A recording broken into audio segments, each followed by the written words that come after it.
Hey guys, Caleb Brown, New Planner Recruiting here. Hope everybody's doing well. Great to see you guys. Thanks for tuning in. I've got a little bit of a weaker voice this week due to the Georgia-Missouri game, but that's okay. We're here, and I got a great video for you. A question we get all the time.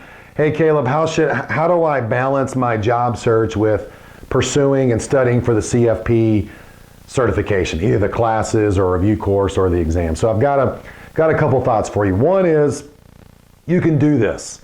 There have been hundreds and thousands and maybe even tens of thousands of people that have come before you that have had insane situations, like single parent, a lot of small kids, demanding job, financial pressure, bad divorce, whatever it is. They've studied for the CFP exam, dealing with all that, and passed it, and also gotten a job in financial planning. And there's lots of other examples I could give you, but I'm not going to. Because if you're sitting there saying, well, I would rather just get hired and then I'll do all that, that's not what I want to hear, and that's not what my clients want to see. Okay, so you can do it. You can do this. Whatever you think your situation is, there's probably someone out there that had a tougher situation. They can do it, you can do it.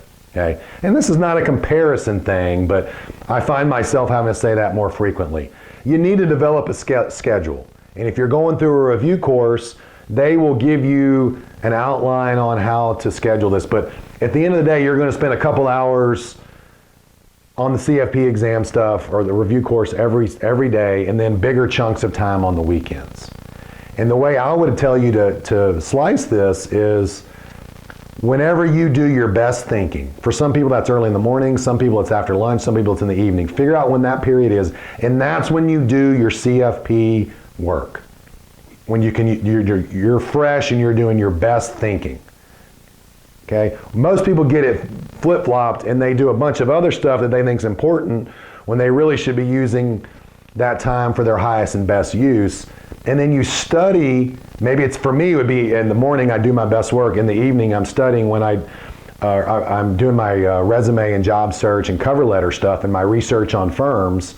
And then maybe even doing interviews. And not that these are mindless tasks, but I don't need to have as much mental horsepower to do that as I do to study and retain the CFP knowledge. That's what I'm trying to get you to see.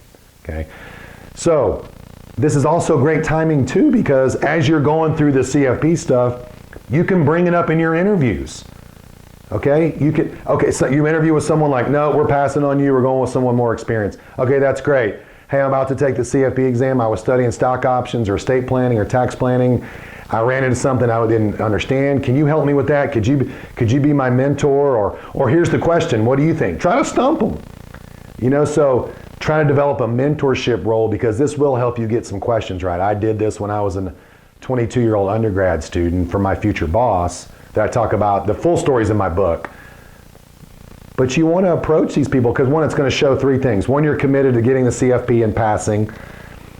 Two, that you have the confidence to ask for it. And three, you're planting the seed that you can be a great future hire for that person because of this tenacity and this follow through and just going there. Because if it's a good firm owner, they're going to want people like that on their team. And if they don't, well, you probably don't want to work there anyways. Okay, so try to balance those out. You need to spend a little bit of time, your highest and best use, a couple hours a day on the CFP stuff. The rest of the time, cover letters, research, looking at LinkedIn, looking at bios, trying to find firms to apply for, doing your interviews, whatever it may be. You can do this. You're going to do great. You're going to pass the CFP exam. You're going to get an awesome first job in the financial planning profession. See you next time. Bye-bye.